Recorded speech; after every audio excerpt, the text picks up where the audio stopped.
dharmas means contemplation of dharmas as dharmas, or mind objects as mind objects, in order to realize the dharma, that is to say, the truth. And so the question is, what are mind objects?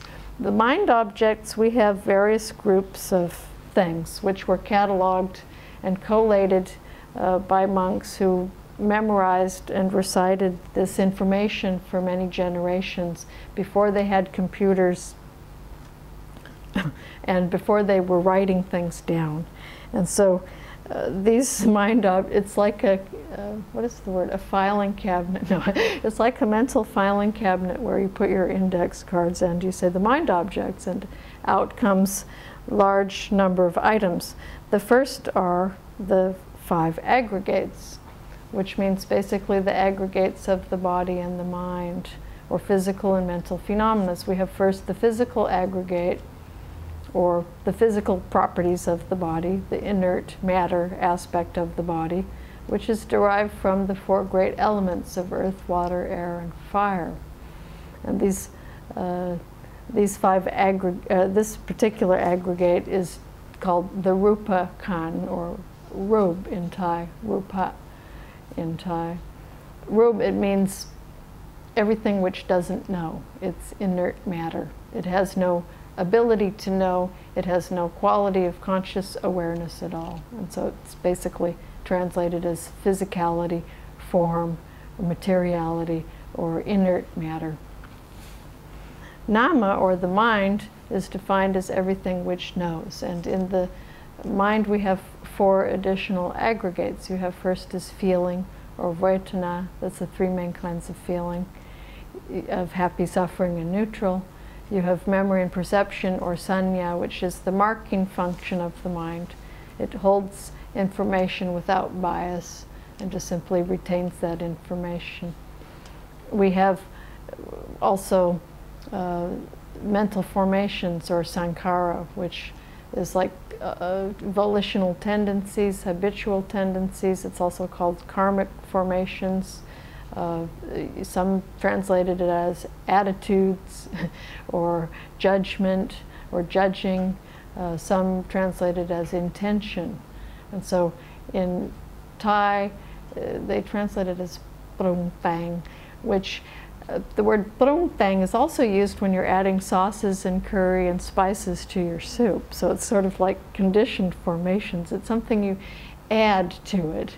It's not just a base flavor. You got to add something to it. So they call it prung thang, gan prung thang, which means the additional adding to it, or something like that. I think conditioned formations works well, although habitual tendencies also works. Karmic formations, it depends how you're talking about. The word sankhara is now, I think, becoming common parlance in the West in some places. So when they talk about sankharas, then you know it's a conditioned formation. Habitual tendency, or likes and dislikes. So when I have new students that come to study with me, often I explain the memory or marking function of the mind is like the small infant who sees the mother's face and associates the mother's face with happiness, because the mother is always coming to take care of the baby and cure the suffering. And so when he sees the mother's face, he's associating the happy feeling. The sankhara aspect, or the mental formation of the mind, is when the infant is old enough to see something he likes and something he doesn't like. So he's about 2 years old, where he really likes an object or he really doesn't like an object. And so the mind has already learned to judge, this one's a good one and this one's a bad one. And so, for example, when the mother comes, he's happy, but maybe when the father comes, he's like, no, I don't want that one, I want the other one. And so this is a kind of a conditioned formation. It's a habitual tendency. And so like the Pavlov's dogs, they ring the bell and the dogs come. Or when we feed our cats in the morning and you call them and they all come running. Or you don't even call them and they know it's the time and they come running. And so that's a kind of a habit that we have. We like certain things because of the association, or we don't like them. At least this is how we were taught regarding the method here. The fifth aggregate is vinyanang, which is consciousness. And here it's the sense sphere consciousness of seeing, hearing, smelling, tasting, feeling, thinking, which also relies on the sense object as well as the sense organ. So it's not only the consciousness of seeing, but we also have the physical base of it. So in each moment of seeing, we have the physical and mental arising simultaneously. In each moment of hearing, we have the physical basis of the organ of the ear as well as the sound waves, and the special moment of contact where it's hearing. In each moment of smelling, in each moment of tasting, we have the contact, for example, on the tongue and the awareness there, and we're tasting. And so a question to ask yourself, for example, with touching, in each moment of the sensation through the skin that we feel something and the contact to the skin, our mind is adverting to that. But actually the body is wearing clothing most of the time and we don't always notice it. It's only when it's tight or it's uncomfortable and then you notice it.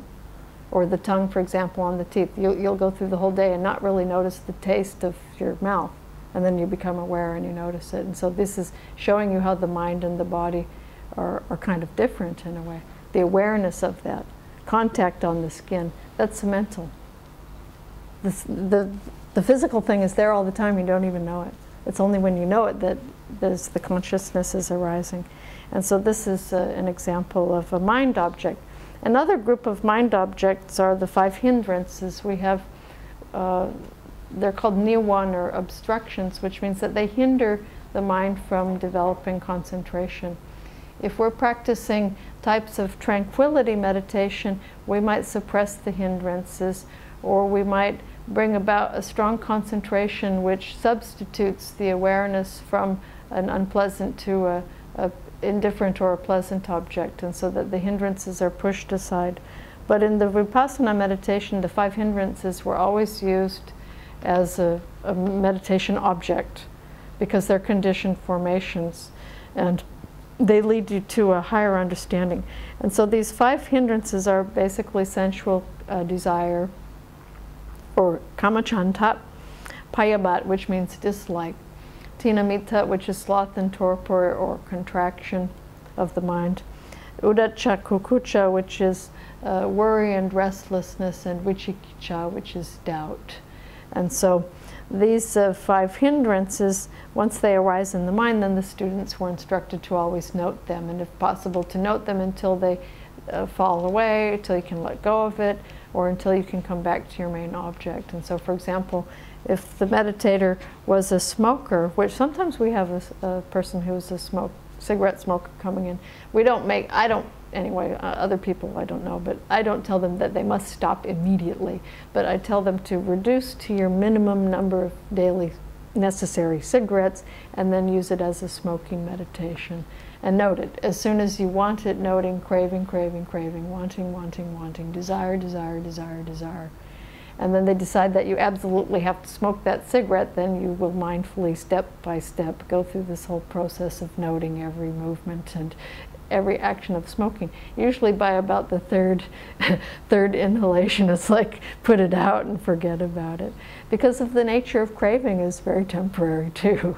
And so just by noting it, the other way to do it would be to quit cold turkey and then start noting like mad. And you could probably forget about it in a few days, sooner perhaps than if you didn't have the method of noting. And so it does work either way. So that's an example of craving. Anger also will, in the meditation, sometimes irritating things occur in the meditation center, is not completely silent. We've tried to enforce the rule of noble silence, but it's also difficult because the center is in a very large campus.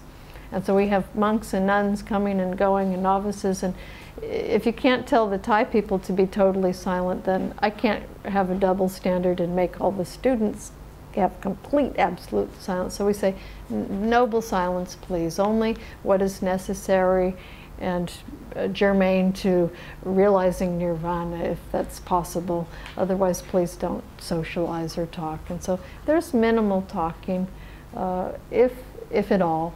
And at times, though, they will hear other people talking or chattering from the Thai students who are coming through or something like that.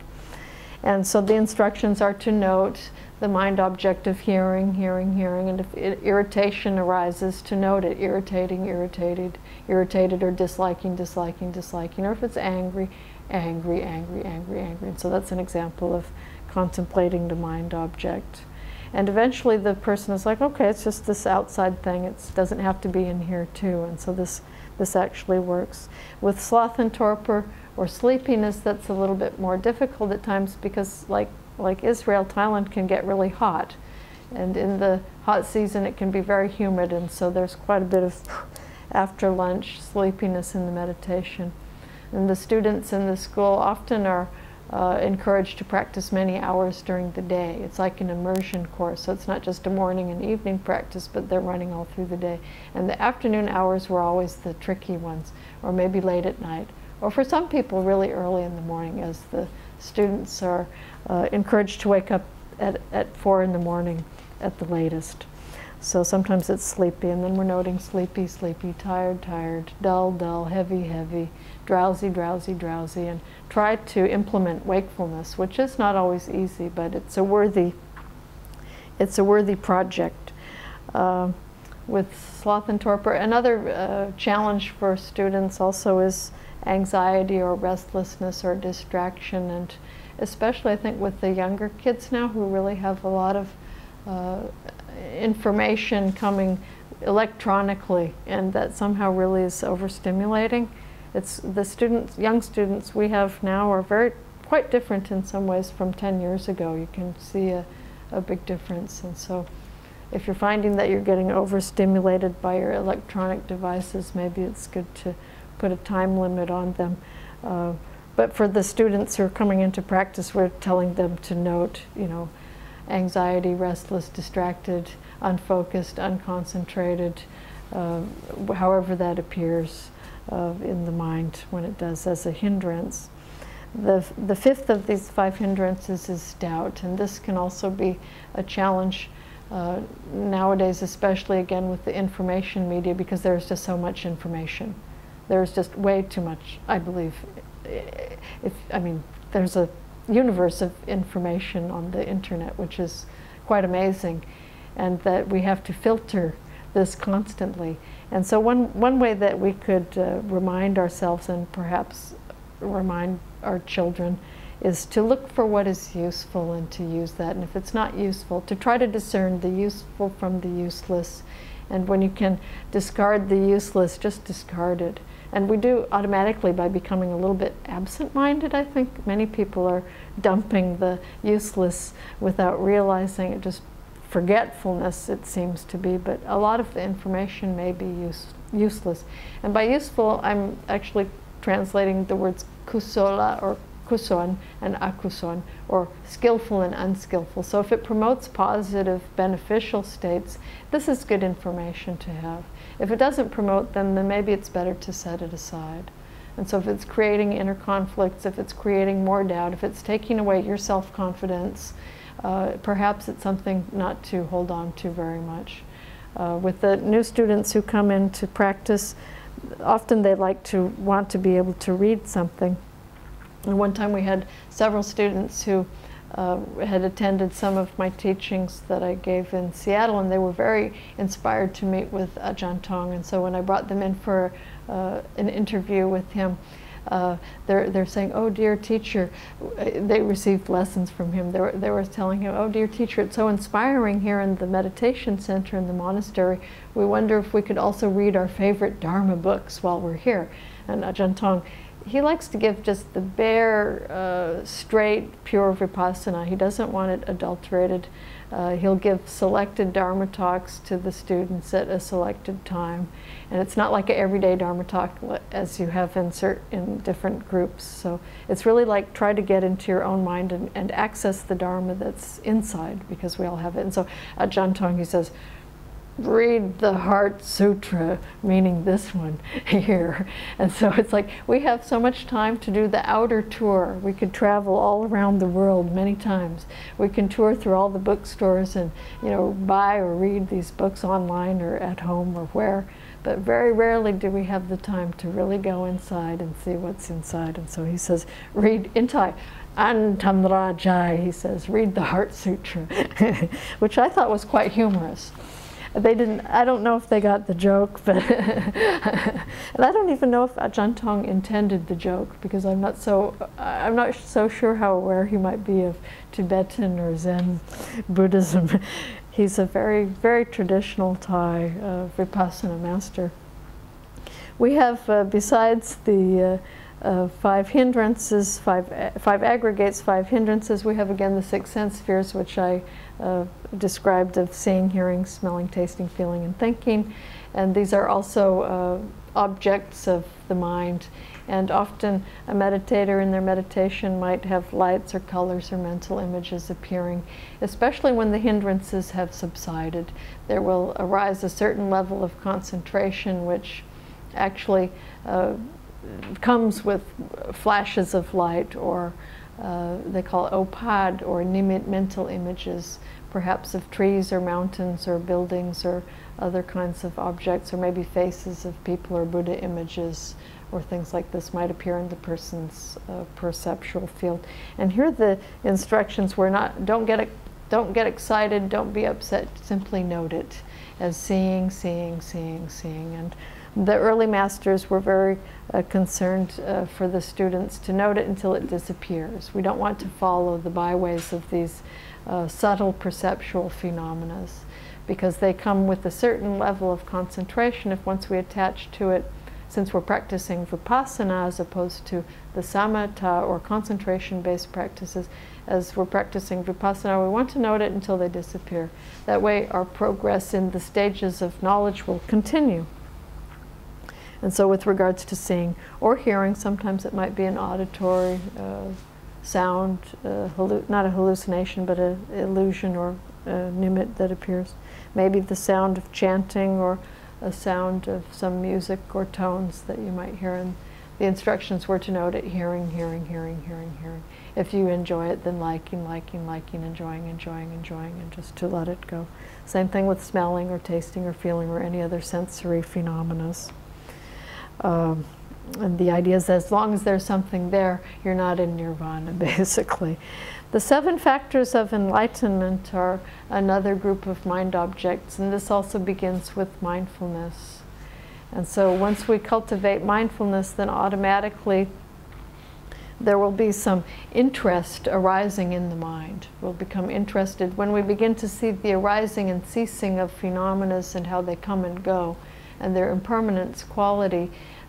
There will be a kind of faithful interest in the mind, which is called Dhamma Vichaya. This means investigation of Dhamma.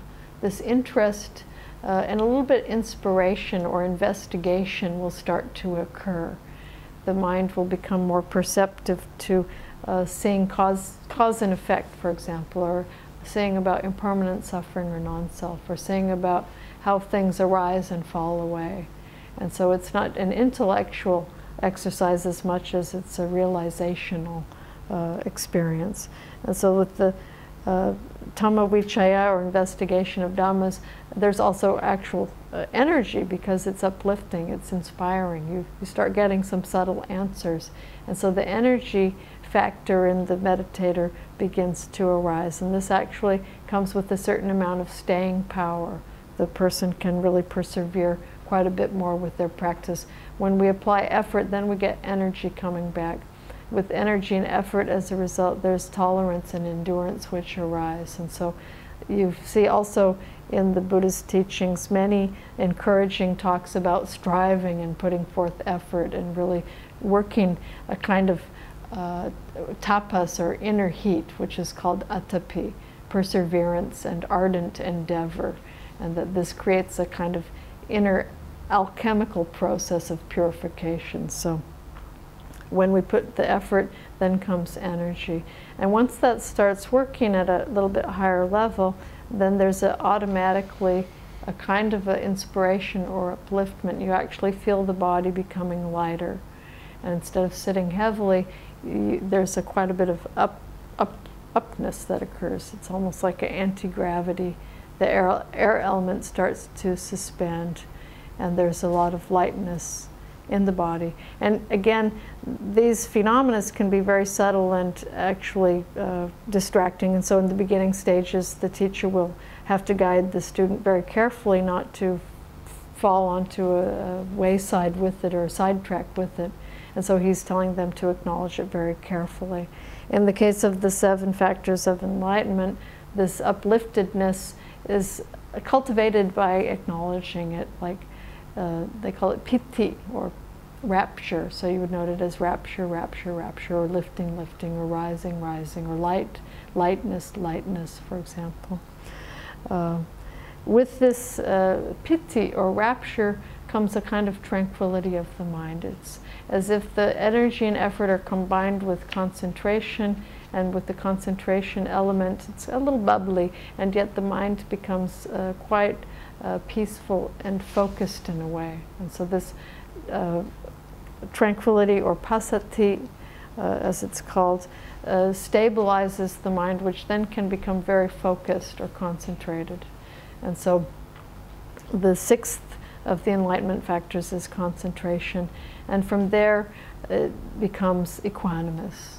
And as equanimous meaning neutral or indifferent about formations or conditioned phenomena which arise or pass. And so there arises a certain kind of detachment. And it is at this point that the mind begins to transform. And so from a kind of gross worldly stage, there's the possibility to enter a more sublime or transformative process of the mind. And in the 16 stages of knowledge, this is where the person basically leaves the worldly condition and goes up into a subtler transformative stage that has nirvana as the object. If one can persevere with this mindfulness and continue, they have a very good chance to enter a certain degree of realization of the nirvanic element, which means basically eradicating causes of suffering. Okay, so the 4 Noble Truths and the Noble Eightfold Path factors on the supramundane level begin to arise. And so this is according to mindfulness of mind objects. The way that the process works could also be viewed according to stages of knowledge, which are called the 16 Vipassana yanas, or stages of knowledge. And so beginning